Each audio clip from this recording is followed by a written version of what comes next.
My name is Ava Thompson. I'm 30. People tell you stability looks like a bank balance and an apartment lease. That's the surface. The real architecture of a life is made of smaller things. The way someone folds their t-shirts, the silence a partner leaves in the kitchen at 2 in the morning, the tiny rituals you build so you can sleep at night. I live by the scaffolding of habit, spreadsheets, scheduled dinners, plans written into our shared calendar. For most of my 20s, that felt like armor. Discipline made me quiet and safe. Ethan Cole was the soft thing inside that armor. He was 28, bright in ways that made his Instagram feel effortless. Late-night photos, coffee shop headshots, captioned goals. He worked in marketing. He smelled like new notebooks, an aftershave, and the kind of optimism that looks good on a weekend post. We'd been together 2 years. We talked about rings in a way that felt practical, like future planning rather than fairy tales. I trusted him. We kept separate apartments, mine tidy and planned, his a collection of creative chaos. And when he suggested we always share location, it felt like a small grown-up convenience. Not surveillance, care. That Thursday night, I was finishing a quarterly report in a co-working room at the Maritime Hotel. The building was weirdly quiet. Renovations, someone had texted. The kind of silence that makes you hyper-aware of every keystroke. My phone buzzed while I was arranging line items. A message from Ethan. Drinks night was amazing. Wish you could have joined. Attached was a photo. A lacquered cocktail table, 3 drinks with little orange swirls, dim light like a photograph of comfort. I smiled at the thought of him laughing with coworkers. Then I zoomed in. On the edge of the frame, half hidden, was a leather clutch. Long, worn at the corners, a crossbody chain looped into itself. Not a wallet, not a man's compact billfold. A woman's bag, small, personalized, the kind of thing you spot and remember. My stomach dipped in a way a spreadsheet never makes you feel. Maybe it belonged to someone at the next table, maybe it was nothing. But the city builds a lot of coincidences into our lives, and I've never liked the ways they line up. We had location sharing. Not because we didn't trust one another, because we decided being practical saved fights later. I clicked on his profile. The map loaded. He was in the Maritime, 2 floors above me. I closed my laptop and walked like a person with a plan. The elevator doors gave a soft ding. The lobby smelled like lemon cleaner and old varnish. I told myself I'd play this calm. Maybe it would be innocent, a teammate's bag, a misplaced accessory. But the moment I pushed through the lounge door, the room rearranged itself around me. The place was low light and lacquer, real leather booths, and a pianist doing something sad. There, in a corner booth, Ethan laughed, the kind of laugh you picture in happier Polaroids, with a woman I didn't recognize at first. She had that open way of leaning in, an easy smile, and the clutch, the same one, resting near her elbow. Their hands hovered near each other, not touching, but not distant either. Enough proximity to feel intimate. Ethan's head turned as if he'd felt a presence. When he saw me, the smile faltered, then froze. The woman looked startled. She stood up, a perfunctory ounce of polite. I walked over and sat in the empty seat without waiting for invitation, because the easiest truth is the one you don't let breath into the room. Ethan, I said, steady. His face was that of someone caught mid-advice and emptied of words. Hi, I'm Ava, I added, because somehow introductions swing the weight of normalcy. She gave a polite nod. Dia, she said, crisp, the kind of name that fits in bylined credits. We work together. You sent me a photo from this table 30 minutes ago, I said, tapping my screen to the message. Zoom on the clutch. You said you were at drinks with Sarah and Michelle. Ethan's voice came out small and clumsy. They left early. I ran into Dia. We started talking. It's nothing. It looks like a hotel bar at night, I said. And that clutch isn't a coworker's incidental item. It's part of your picture now. Why hide where you were? Dia opened her mouth, then closed it. We were catching up about a client. Her smile had the brittle edge of a person who's been taught deflections. Which client required a private lounge at this hour? I asked. The Peterson account? Ethan's jaw worked. Yeah, there were logistics to hash out. You told me you were out with Sarah and Michelle, I said, watching the tiny currency of faces around us keep their business. Why not just say you bumped into a colleague here if it was innocent? He looked at her. Ava, I didn't want you to worry. He sounded like someone reciting a reframing he'd practiced. But you didn't tell me the truth, I replied, and the quiet between us stretched. When did this start? The dinners? The late nights? Dia's shoulders tightened, like someone bracing for a cliff. A few times the past months, she said. Mostly work. Her eyes flicked to Ethan, searching for alignment. How long? I asked. A few dinners, Ethan said. We've talked. It was silly. It's not... Not what? I asked. Not anything, he tried. Please, don't make this into something it's not. The public whispered of the piano swelled like a tide. You can't have it both ways, Ethan, I said. You can't tell me you're at girls' drinks and sit across from a woman at a romantic hotel bar and expect me to call that ordinary. Either you're honest or you're dishonest. Which is it? He opened his mouth, closed it. The racket of other lives continued. I could have explained why I cared in polished words about us, about rings, about our quiet plans, but facts talk better than pleas. I placed the photo on the lacquered surface between us, a small, flat mirror. Dia stood. She began. You should go, I said, because I had learned boundaries are often vocational acts. And Ethan, you either cut this off and tell me everything, or you leave. I will not be the hold music while you try on something else. Her face registered hurt, then something like defiance. He looked like a man who had not expected a choice to be offered to him like a single, sharp instrument. Don't give me ultimatums, Ethan said. This isn't an ultimatum, I said. It's a boundary. Decide. He left the booth first, then Dia. Then I remained to let the pianist finish the next phrase.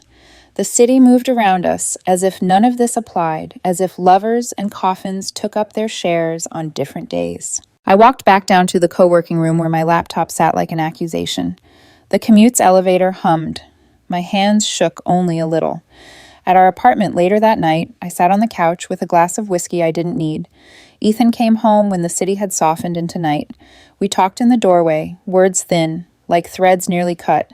Give me a few days, he asked. I need space to think. This is confusing. Space. Confusion. Words used to buy time. I told him to sleep at a friend's and come back tomorrow ready to decide. He left, and I marked the calendar. Not a plan, an ultimatum. I opened our shared photo album and reeled through images of love like slides of a story I was now learning was only partly true. That night, I pulled up the shared calendar, traced small entries, and for the first time began to realize how many small omissions built a scaffold of secrecy. The clutch was only the first notch on a ladder of things I would have to climb to see the whole picture. Outside, rain began to thread the window panes with silver. Inside, I put away the whiskey, opened a blank document, and typed words that weren't for him. You either tell the truth or you walk away. The sentence felt less like revenge than a map. The next 48 hours felt like the part of a story you skim past until you realize the margins are full of notes you should have read earlier. Ethan tried the rehearsed apology first, the kind that slides out polite and slippery. Ava, you're right to be upset. It was bad timing. I shouldn't have lied about where I was, say. His voice wanted pity. It wanted me to fold. But apologies without anchors are like boats without oars. I wanted facts. So I started collecting them. At noon, I pulled our shared calendar. Dinner with Sarah. Team off-site. Client meeting. Nothing flagged hotel bar after hours. I scrolled through old texts, searching for the soft punctuation of half-truths. There were casual mentions of after-work debriefs, an odd pattern of sorry, running late, around Thursdays, a handful of quick messages to Dia like jokes that read friendly until you felt the gap between lines. I called Mark, my friend who is a lawyer by trade and blunt by personality. He'd always been the person to cut to the bone. You okay? He asked. I told him what happened. He listened without noise. Don't make a decision out of heat, he said finally. Collect proof, get your boundaries clear. If she's hiding things, that's on her. You don't have to be the last to know. Proof. The word felt both vindicating and obscene. I didn't want trophies of betrayal. I wanted truth. But truth, in modern life, is often a string of receipts and timestamps. So I parsed through bank alerts tied to Ethan's wallet, cross-referenced a lunch receipt with a tagged photo that had vanished from his feed, and found a hotel room charge that matched a date he'd told me he was stuck at the office. None of it was cinematic. It was banal and thus cruel. Small, accumulative betrayals. On the second night, someone left a voicemail. It was Dia. Her voice had an apologetic tremor. Ava, I don't want to be the problem here. Ethan and I are friends. I didn't mean to. The message cut off. Apologies from the person sitting in the middle feel like half-mended glass. The cut is still there. Ethan asked for space. He said he needed time to figure out his feelings, to be fair to himself. I'm confused, he said, and confusion became his small shield. Give me a few days to sort this out. I don't want to hurt you further. Decide, I told him. Decide if you want to be with me or with someone else. I won't be a waiting room for your curiosity. When you draw a line, you find out how many people dance near it. Friends texted counsel. Sarah's messages landed angry and short. Dump him. Who lies about a night out? Mark counseled caution. My mother called and asked if I was eating. Small practicalities that, when stacked, make you feel human again. Ethan's answer came in fragments. He left town for a weekend, a work retreat, leaving an empty, apologetic pillow across from mine. He texted at odd hours, the kind of messages that feel like the echo of someone clearing their throat and then stepping away. I'm sorry, he wrote. I don't want to hurt you. It read performative in a way that felt manufactured, because remorse that asks for time is often the kind that never arrives. Public life made everything worse. I started seeing them in the places you can't unsee, a tagged story that popped up and disappeared fast, a comment thread where someone called them new power couple energy, a photo of Dia framed by sunset with Ethan's smile tucked in the corner. The image hurt less than the choreography of how quickly their intimacy moved into public space while we were still privately dismantling ours. I sat with Dr. Chen that week, hands folded, trying to say what it felt like to be both betrayed and bewildered. It's not just the act, I told her. It's the geometry of it. They took a corner of our life and rearranged the furniture without asking. She nodded and named the thing that had been humming under every polite sentence. Ambiguity is a form of coercion. Being made unsure is a discipline some people wield without noticing. So I made my ambiguity into a document, not vindictive, methodical. A spreadsheet with dates and times, messages and receipts. When Ethan saw it, his expression shifted. Shame is a face that tries to look small. Guilt is a posture that bends the shoulders. I didn't think, he said, which is often the final defense of those who want to keep their comforts. Not thinking got us here, I said. If you can't be honest about small things, you won't be honest about big ones. He promised changes. He promised to cease contact with Dia. He promised to unfollow, to close communications. For a day, the world steadied. Then the little contradictions crept back. A text that showed up later, a message time-stamped when he said he was elsewhere. Small fissures. On day 5, when I asked for a clean commitment, he faltered. I don't know if I can make that promise, he said, eyes on the floor. I care about you. I do. But I also need to know what I feel about her. I thought of every trip we'd planned, every quiet promise. I thought of the way I'd folded my life around the scaffolding of someone who could be inconsistent and still expect safety. The word invested flickered. Had I been building a partnership or underwriting a performance? Then you know what that means, I said quietly. If you need to choose someone else, choose. Don't ask me to be the pause button. He left. This time he didn't ask for space as a way to return. He left to a coworker's sofa, to the liminal spaces people sleep in when they're undecided. I switched my phone to Do Not Disturb and let the messages pile into a gray, unread heap. It felt like cutting a bandage off. Instant sting, then clean air. The first week alone was not an avalanche. It was a slow, steady unwrapping. I learned to eat without narrating my day to someone else. I went to a pottery class and got clay under my nails. Small acts that refused to be part of a couple. Things that before had seemed selfish but were now necessary. I slept more. I cried less. And somewhere in the buzz of being single, a line became clear. The choice between a person who confesses and dismantles the trust, or a person who hides and expects forgiveness. I had given the benefit of the doubt. Now I preferred the benefit of evidence. When Ethan texted 2 weeks later from an unknown number, "Can we meet?" I need to explain. I read it, closed the message, and did not reply. Closing the door is sometimes the only way you know it's closed. The space between us that he mistook for flexibility was not a safety net. It was a border. 3 weeks passed before I saw him again. It wasn't planned. I was at the cafe near my office. the one that used to be our Sunday ritual, and there he was, standing in line, holding the same order he always mocked me for: extra shot, oat milk, no sugar. Some habits outlive the people attached to them. He looked thinner, or maybe just smaller, like guilt had trimmed the edges of his confidence. When his eyes met mine, he froze. Then slowly he approached. Ava, he said, the word brittle. You look good. You look tired. A silence stretched between us. That old familiar rhythm of two people trying to remember what language they used to speak before it all became apology. He gestured toward an empty table. I could have walked out, but I didn't. Curiosity isn't forgiveness. It's just unfinished business.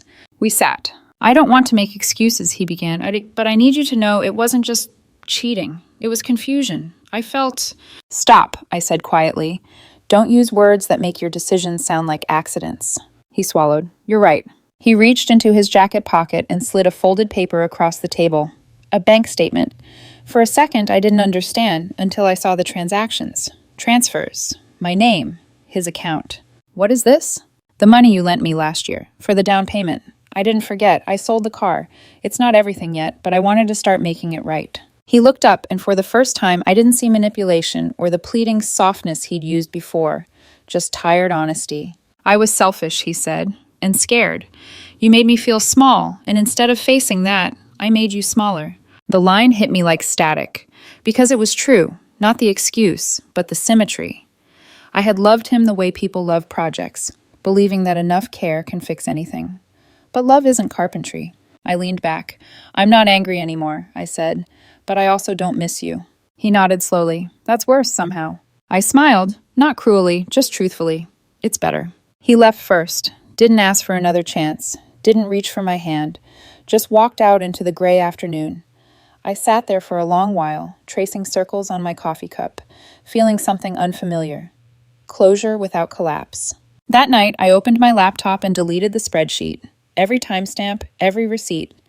Not because I forgave him, but because I refused to archive pain like evidence. Before bed, I wrote in my journal, healing isn't about getting even. It's about no longer needing to. And for the first time in months, the room felt spacious, not empty. It's strange how life fills the spaces people vacate.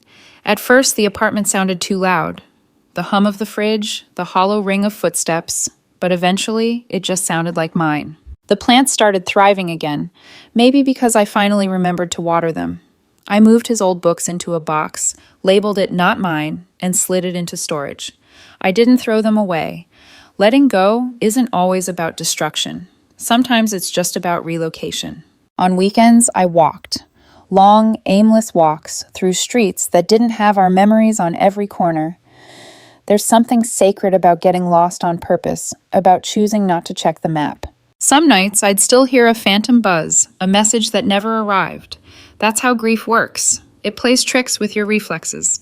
But now I didn't reach for my phone. I just let the silence pass through me. Then one morning, months later, an email arrived from Dia. The subject line read, "No excuses, just context." My first instinct was to delete it, but curiosity, that old bruised companion, whispered one last look. She wrote, I never meant for it to start. Ethan was unraveling. We were both lonely in ways we didn't understand. It wasn't love, not even close. It was survival. But you were always the name that came up when he spoke about becoming better. He said you were the first person who ever made him want to grow. I just thought you should know. I stared at the screen for a long time. The words didn't sting. They landed like gentle confirmation that I hadn't imagined the good parts, only misplaced them. I didn't reply. Some stories don't need a sequel. That weekend, I hosted dinner for the first time in a year. Friends filled the small apartment with noise and clinking glasses. Someone spilled wine on the rug, and I laughed, really laughed, from somewhere deeper than I remembered having. When everyone left, I stood by the window, watching the city lights pulse below. I realized that for the first time in years, there wasn't a single person I was waiting on. No apology, no explanation, no text. Just me and peace. I whispered it aloud, just to hear how it sounded. I'm still here, and for once that was enough.